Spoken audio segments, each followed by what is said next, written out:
I want to tell you what I see coming. I've been lucky enough to be working on AI for almost 15 years now. Back when I started, to describe it as fringe would be an understatement. Researchers would say, no, we're only working on machine learning, because working on AI was seen as way too out there. In 2010, just the very mention of the phrase AGI, artificial general intelligence, would get you some seriously strange looks, and even a cold shoulder. You're actually building AGI, people would say? Isn't that something out of science fiction? People thought it was 50 years away or 100 years away, if it was even possible at all. Talk of AI was, I guess, kind of embarrassing. People generally thought we were weird.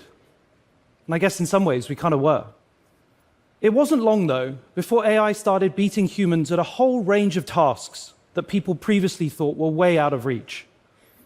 Understanding images, translating languages, transcribing speech, playing Go and chess, and even diagnosing diseases.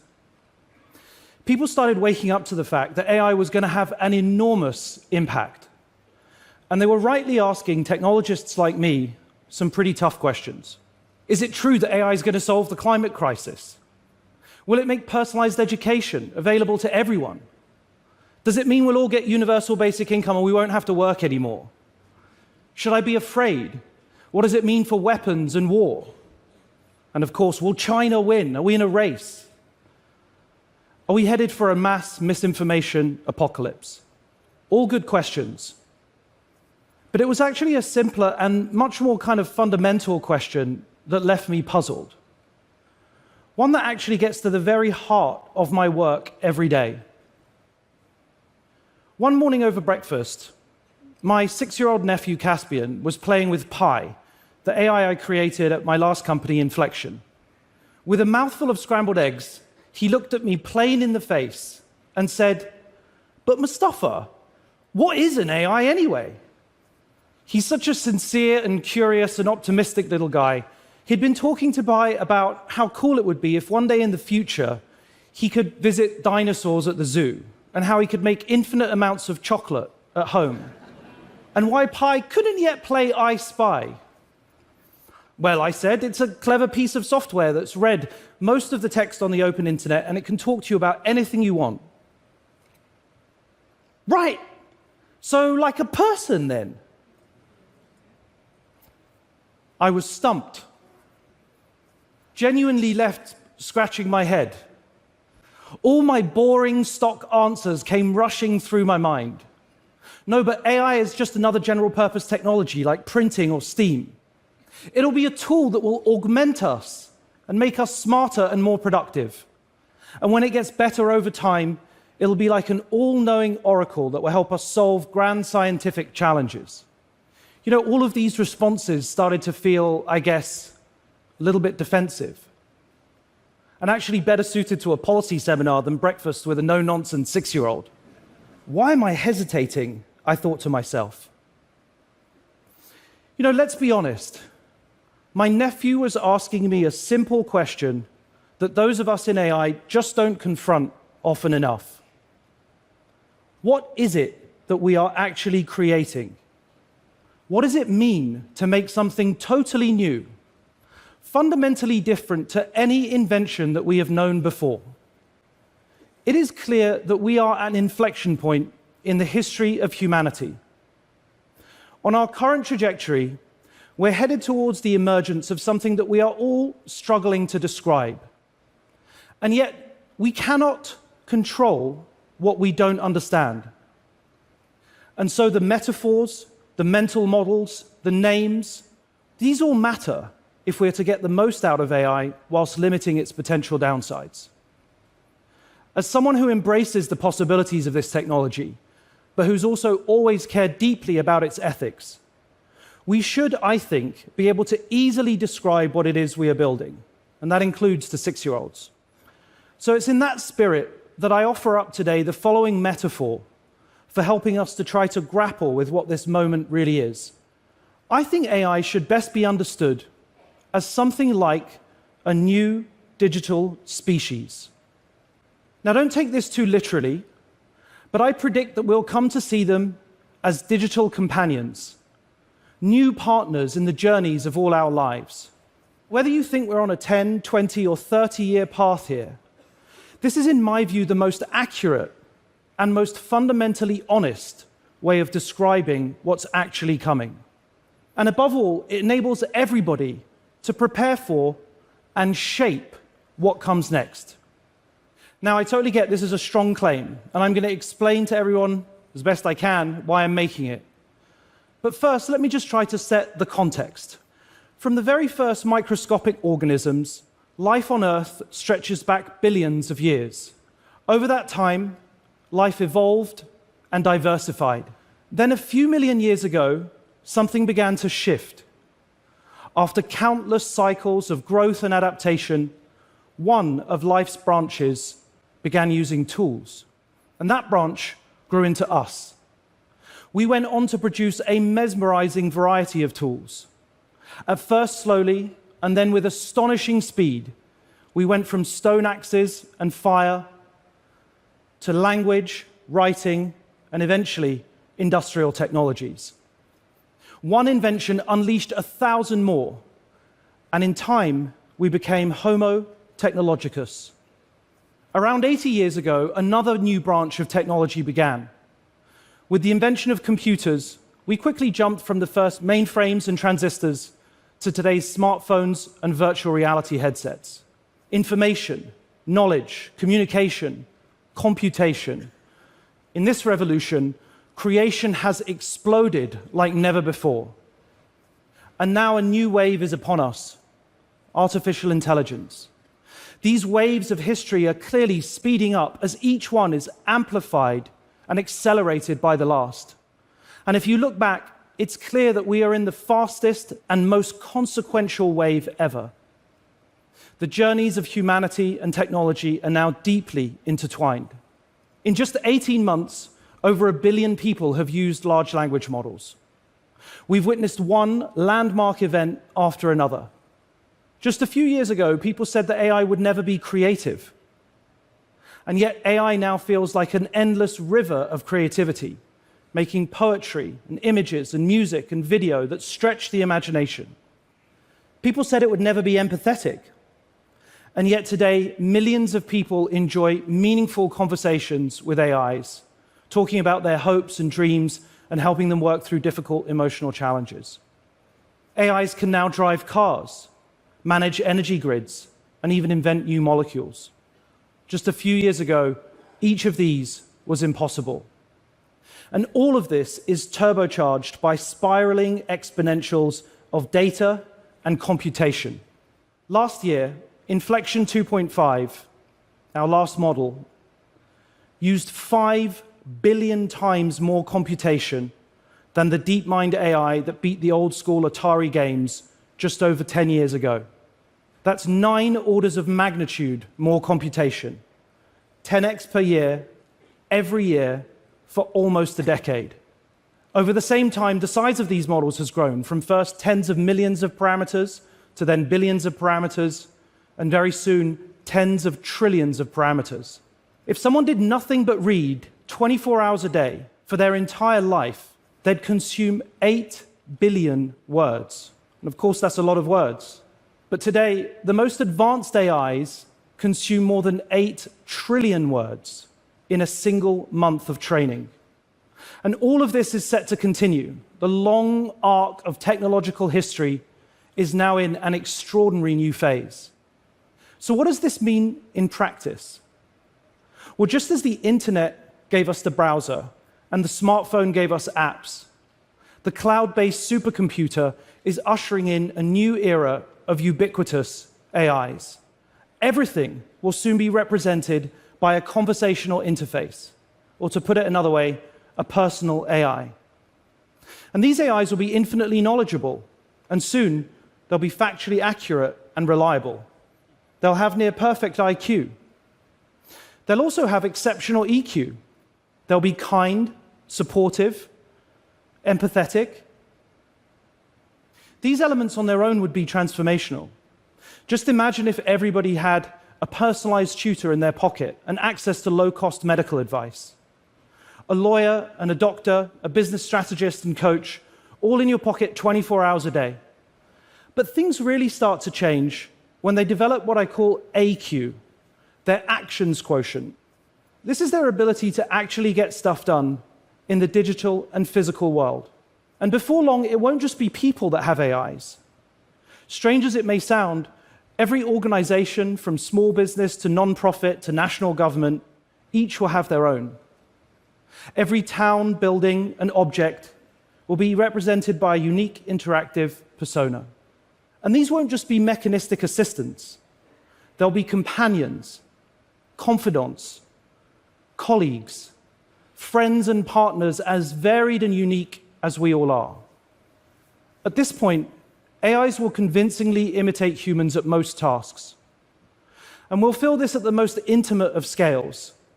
An AI organizing a community get-together for an elderly neighbor, a sympathetic expert helping you make sense of a difficult diagnosis. But we'll also feel it at the largest scales, accelerating scientific discovery, autonomous cars on the roads, drones in the skies. They'll both order the takeout and run the power station. They'll interact with us and, of course, with each other. They'll speak every language, take in every pattern of sensor data, sights, sounds, streams and streams of information, far surpassing what any one of us could consume in 1,000 lifetimes. So what is this? What are these AIs? If we are to prioritize safety above all else, to ensure that this new wave always serves and amplifies humanity, then we need to find the right metaphors for what this might become. For years, we in the AI community, and I specifically, have had a tendency to refer to this as just tools. But that doesn't really capture what's actually happening here. AIs are clearly more dynamic, more ambiguous, more integrated, and more emergent than mere tools, which are entirely subject to human control. So to contain this wave, to put human agency at its center, and to mitigate the inevitable unintended consequences that are likely to arise, we should start to think about them as we might a new kind of digital species. Now, it's just an analogy, it's not a literal description, and it's not perfect. I mean, for a start, they clearly aren't biological in any traditional sense. But just pause for a moment and really think about what they already do. They communicate in our languages. They see what we see. They consume unimaginably large amounts of information. They have memory. They have personality. They have creativity. They can even reason to some extent and formulate rudimentary plans.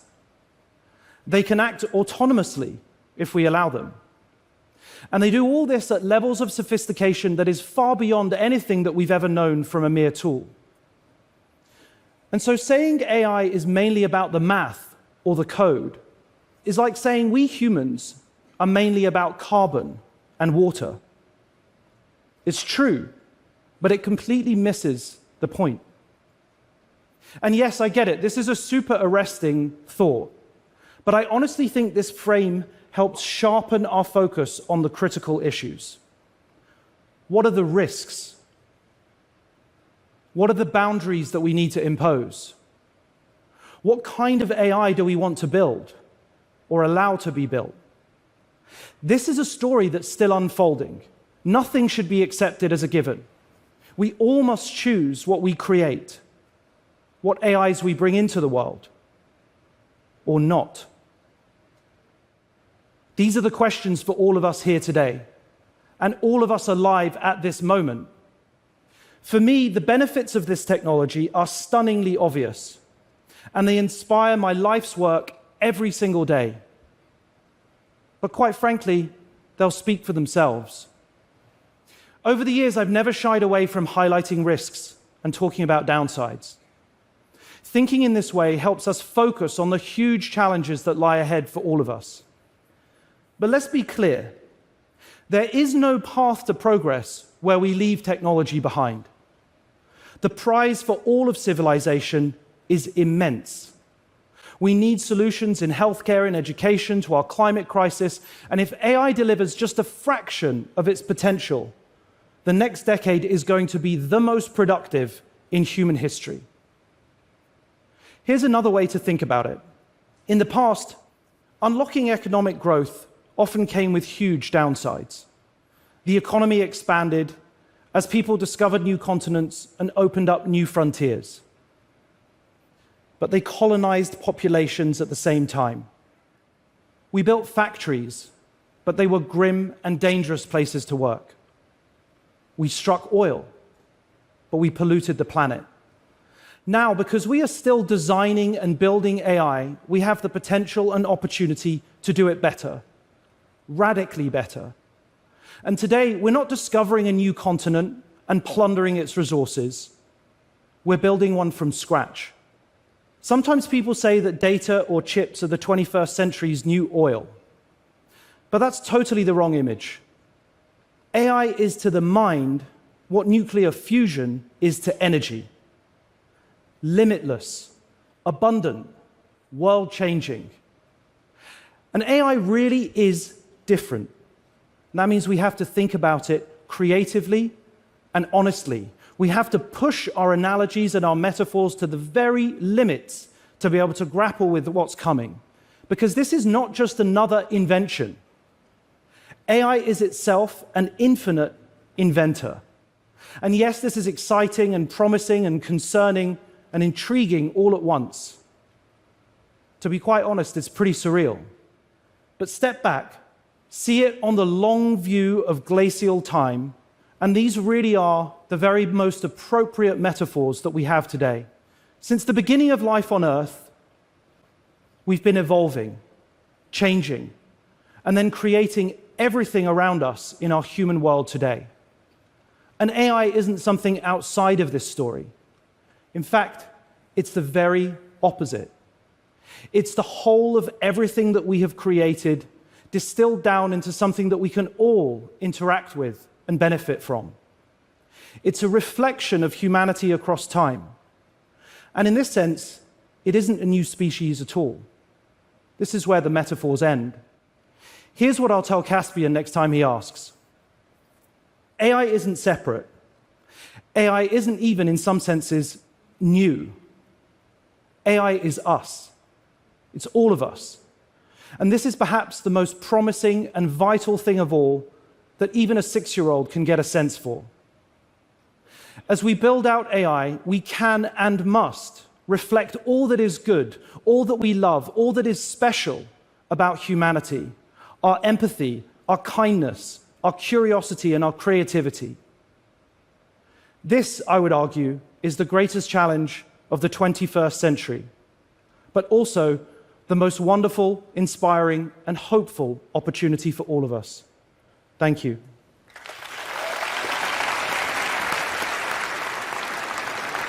Thank you, Mustəfا. It's an amazing vision and a super powerful metaphor. You're in an amazing position right now. I mean, you are connected at the hip to the amazing work happening at OpenAI. You're going to have resources made available. There are reports of these giant new data centers, $100 billion invested, and so forth. And a new species can emerge from it.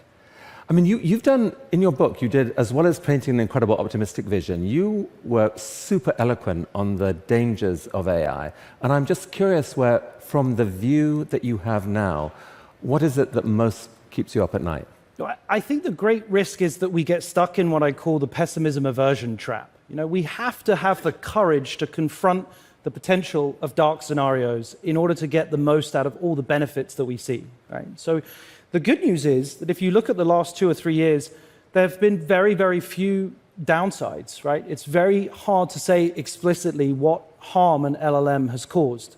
But that doesn't mean that that's what the trajectory is going to be over the next 10 years. So I think if you pay attention to a few specific capabilities, take, for example, autonomy. Autonomy is very obviously a threshold over which we increase risk in our society, and it's something that we should step towards very, very closely. The other would be something like recursive self-improvement. If you allow the model to independently self-improve, update its own code, explore an environment without oversight, and without a human in control to change how it operates, that would obviously be more dangerous. But I think that we're still some way away from that. I think it's still a good 5 to 10 years before we have to really confront that, but it's time to start talking about it now.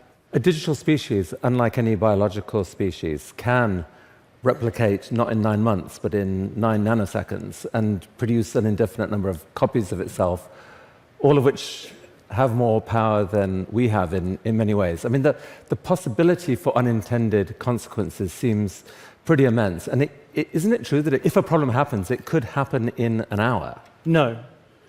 That is really not true. I think there's no evidence to suggest that. And I think that that's often referred to as the intelligence explosion. And I think it is a theoretical, hypothetical maybe that we're all kind of curious to explore, but there's no evidence that we're anywhere near anything like that. And I think it's very important that we choose our words super carefully, because you're right, that's one of the weaknesses of the species framing, right? We will design the capability for self-replication into it if people choose to do that. And I would actually argue that we should not, right? That would be one of the dangerous capabilities that we should step back from, right? So there's no chance that this will emerge accidentally. I really think that's a very low probability. It will happen if engineers deliberately design those capabilities in, and if they don't take enough efforts to deliberately design them out. And so this is the point of being explicit and transparent about trying to introduce safety by design very early on. So thank you. I mean, your vision of humanity injecting into this new thing the best parts of ourselves, avoiding all those weird biological, freaky, horrible tendencies that we can have in certain circumstances. I mean, that is a very inspiring vision, and thank you so much for coming here and sharing it Thank you. at TED. Thanks Thank you. a lot. Good luck. Thanks a lot. Thanks, man. Appreciate it.